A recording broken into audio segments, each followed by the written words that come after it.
Hello and welcome to the last Sunday school in September.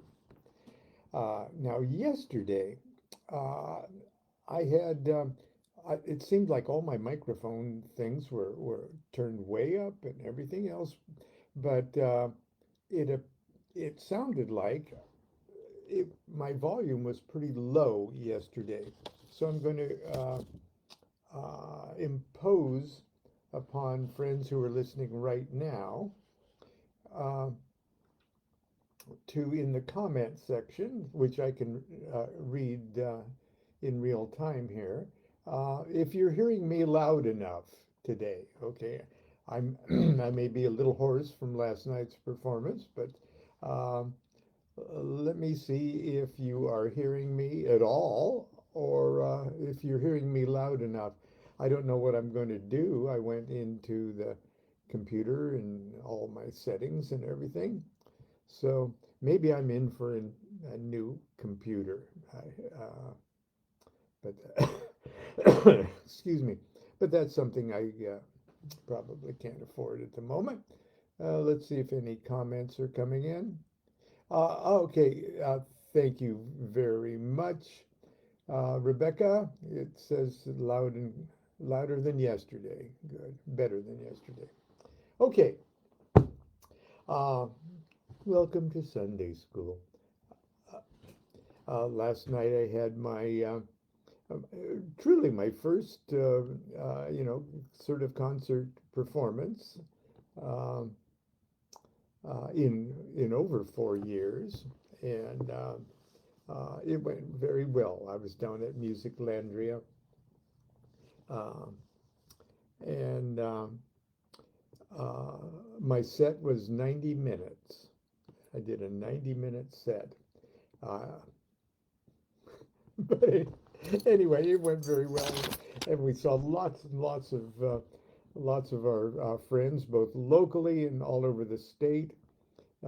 Kevin, our Facebook friend Kevin, flew in from New Jersey even, and I'm going to have coffee with him here in just a minute. And all of our local friends, and it was very, very nice. Thank you, everyone, for showing up. Uh, I want to do one thing in particular this morning.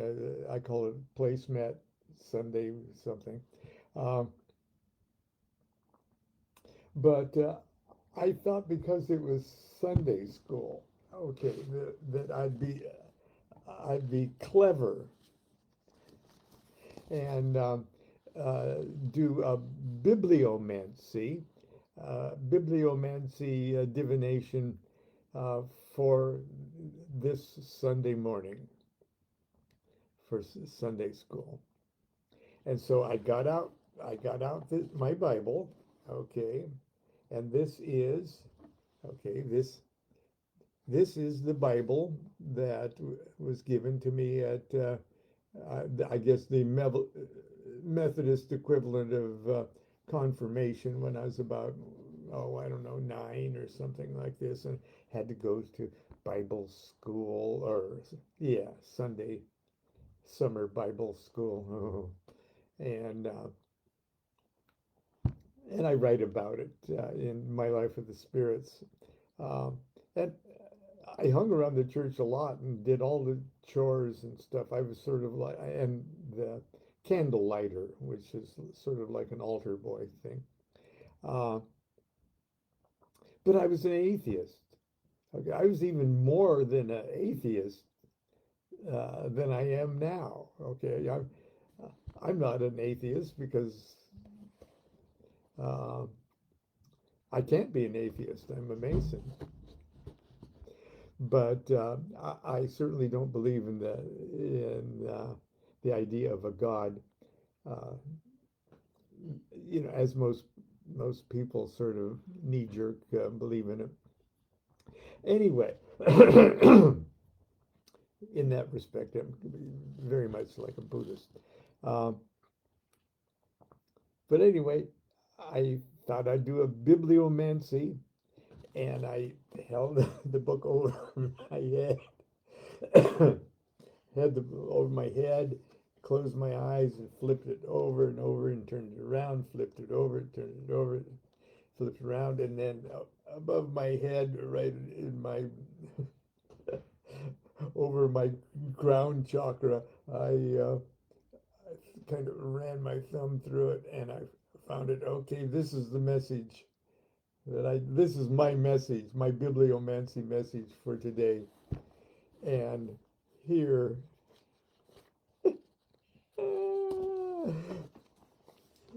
here is the page I came up with, the blank page. And it was the blank page that followed, directly followed the title page of the New Testament. So there's the New Testament, and the very next page is my message from God.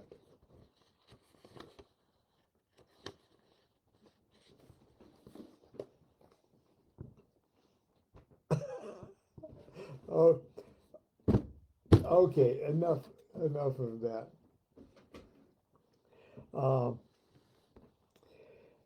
Back in July, the Ordo Templi Orientis organization I've been very active in for 50 years, had their U.S. National Convention. It happens every 2 years, and it was up in Portland, Oregon, and the war-ravaged city of Portland. If it's war-ravaged, I didn't see any of it. But anyway, it's a beautiful town. It still is. It's a peaceful town. Crazy things happening in Portland. And it's not Portland's fault. Anyway, I always talk at the luncheon, the Sunday lunch, because that's where everybody gets together. There's not other classes going on or anything else. And so I hinted for years, hinted strongly, oh boy, remember you're going to be in the OTO 50 years, and you better remember that, nobody has ever done that before. And I kept hinting, and I want cake and and stuff. And it really was a beautiful, beautiful, and I would say humbling experience, but I don't do humble well. It was just very gratifying. But everybody at the place, because it was a luncheon, and I waited till everybody's through eating, and then I do my talk. I even sang a song. But on the placemat, this is in like a ballroom, and the placemat on the table, the tablecloth, all had this. This was the placemat. Okay. And I got a chance to, let's see, I'm going to kind of roll it up here so it doesn't roll that badly. So everybody got one of these. And so did I. And I even had the artist sign mine, but when I got back home, I couldn't find it. So there, look at this. Lunch. That's what they call lunch. Lunch. A feast to celebrate 50 years in the OTO. There's okay, there's that. But I want to, and there's games on it, like the placemat at a family restaurant. Let's see here. There's an Enochian tablet that says, Babylon says, don't worry about it. These words are easier to find than the names of Enochian kings. Okay. And let's see what this says here. Okay. And they've quoted me here from How to Survive 50 Years in the OTO. Okay, let me try to. I don't want to damage this, but I want you to read this.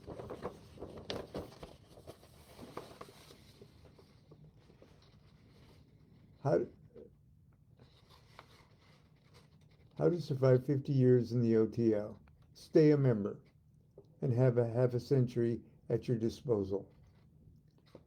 2, stay a member and take absolutely every initiation you qualify and every opportunity to participate in order events. If no opportunities present themselves, invent and present the opportunities yourself. You can apologize later. Stay a member and synchronize your personal magic or ordeals with your OTO magic ordeals. It'll save you time. And stay a member.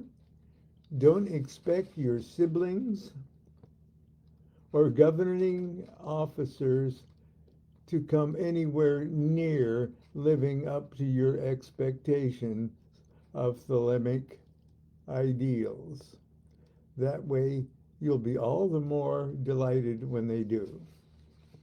And finally, stay a member and hope none of your siblings or governing officers will expect you to come anywhere near living up to their expectations or Thelemic ideals. And do that all for 50 years. Okay, I thought that was pretty clever. And up here is the lyrics to Sweet Babylon. And here's a game that every time I say the word something, so what is it, in my talk, you play Eopan bingo. And so as I was talking, I'd be interrupted. I'd come across the word love in my talk, and everybody go, Eopan! It was very cute. Let's see, bingo. Bingo is abrogated. Thelemics now play Eopan. Just mark off the words as, pronounce them however, when you get 5 in a row, etc., etc., etc. It's very, very, very clever. Okay. And on the back are more fun and games. Be your own oracle.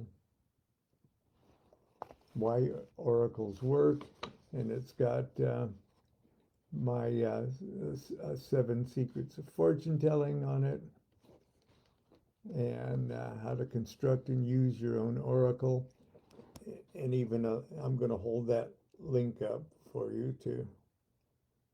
to scan and go to wherever that took you. And there is a cube of space for you to cut out and put together your own cube of space there. And here are the geniuses that came up with this this placemat. Thank you, Vanessa Gomez, Michael Werkel, and Zarel Runyon. And it is written and designed by Michael Werkel. Thank you guys very, very much for this truly wonderful, wonderful memory and keepsake. Uh, I've done, uh, excuse me, uh, it was quite a night. I thought I was only going to play for a little under an hour because that's, I'm an old man. Uh, but I was having so much fun last night, and everyone was so kind uh, that I ended up playing it an hour and a half. And the venue was Music Landria, sort of near the state capitol building in Sacramento. And it is a beautiful, beautiful, large facility that not only has uh, a performance venue. Uh, it actually used to be the chapel of a funeral home, and it was done in classic Spanish colonial style with. Oh, it's just absolutely gorgeous. But it's a musician's resource, nonprofit organization that provides uh, musical instruments and technical equipment to local musicians who could otherwise not afford uh, gear like that, and have workshops and stuff every night. It really is a remarkable organization, and they put on concerts. And our good friend Logan, who comes to Monday night magic class, is one of the technical. He runs the board and things like that. And they were kind enough to invite me, and it really went remarkably well. And everybody was kind and understood that I hadn't played in that long. And, but anyway, thank you very much, Music Landria, for one of the most memorable nights of my life, actually. And we have things that we do today. Other uh, friends of ours that are doing, fall equinox things that needed to be scheduled, a week later or so, are having a wonderful ceremony this afternoon. Constance and I are going to attend. It's just been a wonderful weekend, and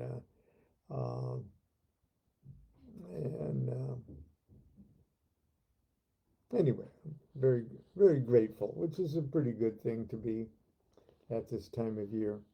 Uh, it it occurred to me, I wrote a book called "Allow Me to Introduce." That is a collection of my introductions, forewords, afterwards, things that I've written for other people's books. Okay, because the publisher will say, "Here's a book to read. If you like it, would you do the introduction to it?" And that's a great privilege to do that. And I really try to give it my best shot. And it's a situation where you're trying to give somebody your best shot at commenting on various topics to which I've been exposed to, I guess. Uh, and I have to do it in like less than 5 pages. And consequently, in my opinion, uh, it is some of the best stuff I've ever done, because I don't know, it's just you're another character when you're writing a introduction, and you kind of pull out the stops and access things in your brain that you don't when you were writing as yourself for yourself. And it's called Allow Me to Introduce, and please get it. Wiser publishes it, and it's a book that you might want to overlook because allow me to introduce. Oh, he's just talking about other people's stuff. No, I'm talking about the stuff other people talk about in their book, and it's stuff that you will not get from me in any other format, in any other way. Okay. And so it's some of my best stuff that few people have read, not because they don't read the author's book, but many people don't read the introductions or the prefaces. That's just a fact. So it's some of my best stuff that nobody's ever read. And the same thing holds true for the countless, for me, it's countless interviews that I've done over a 40-year period with magazines and later podcasts and things like that. But in the old days, it was magazines.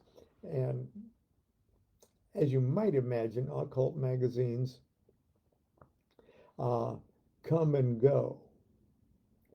And these interviews are another case of, well, I'm trying to give it my best shot now in a paragraph or in one sentence, just responding to answers to the interviewer's questions. And once again, it's some of the best stuff that I'm capable of coming up with that hardly anybody has ever read. Just the few people that read the magazines. And luckily, some of those magazines, there's one in Russian and one in, and several in Poland, and it's, small translatable bits. So here's one from 2008 from a magazine called Hermetosis. And I'm just going to read one thing because that's all I have time for. Well, maybe two things. The question was, how do you think perceptions of occultism have shifted during your lifetime? Because the title of the interview is author Lon Milo DuQuette puts the term occultist out to pasture. Occultism used to conjure images right out of the 1930s B pictures. The Mummy comes to mind. Occultism demanded a turban or a fez, and it was all rather shady. Then in the 70s and 80s, with a resurgence of interest in the magic of the Golden Dawn and Aleister Crowley, came at least the pretense of a certain scholarly legitimacy to the term. This side by side with the colorful and not always flattering excesses of the magical subculture. Even though I've always been comfortable calling myself an occultist, I'm ready to retire the term altogether. Today, most people just hear the cult in occultism. Do you hear Wayne Dyer or Deepak Chopra calling their stuff occultism? But they're offering classic occult teachings. I vote that we put the words occult and occultism out to pasture, and the other words that once had profound and noble meanings, like liberalism and conservatism and socialism. Let's get rid of those knee-jerk use of those terms too.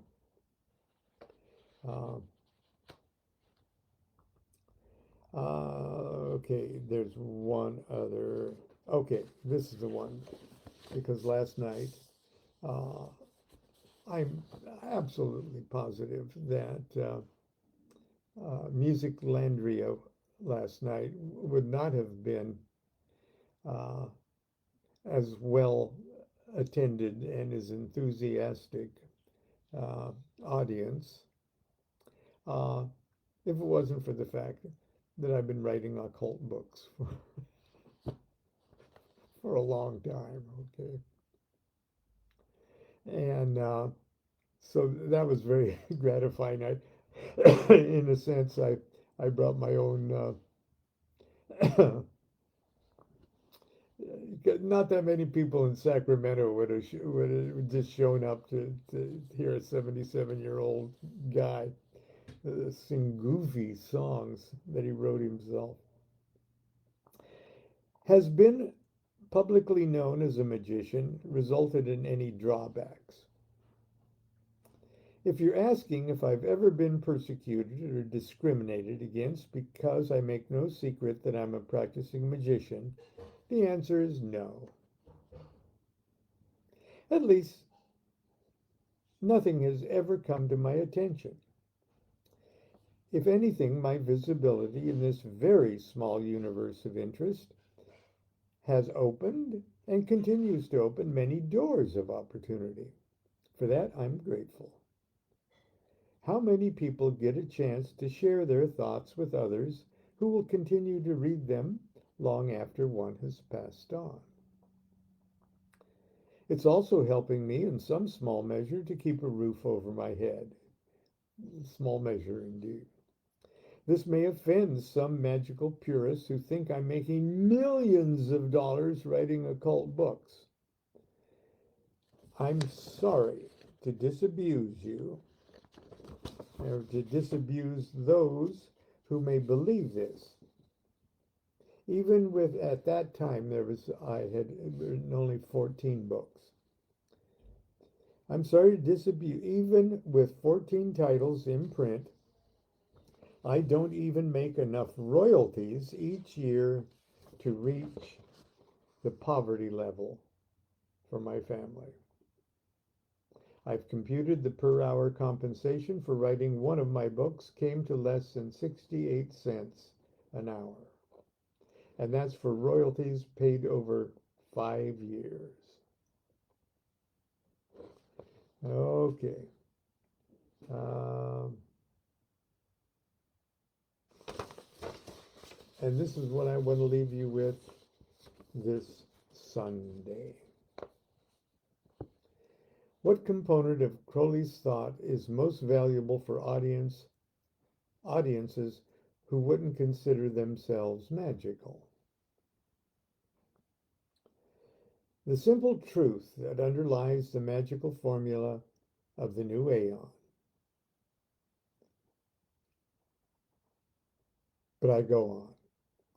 Without getting magical at all, that simple truth is realized because of a mutation in human consciousness, whereby we all now accept the new reality that our sun is on all the time.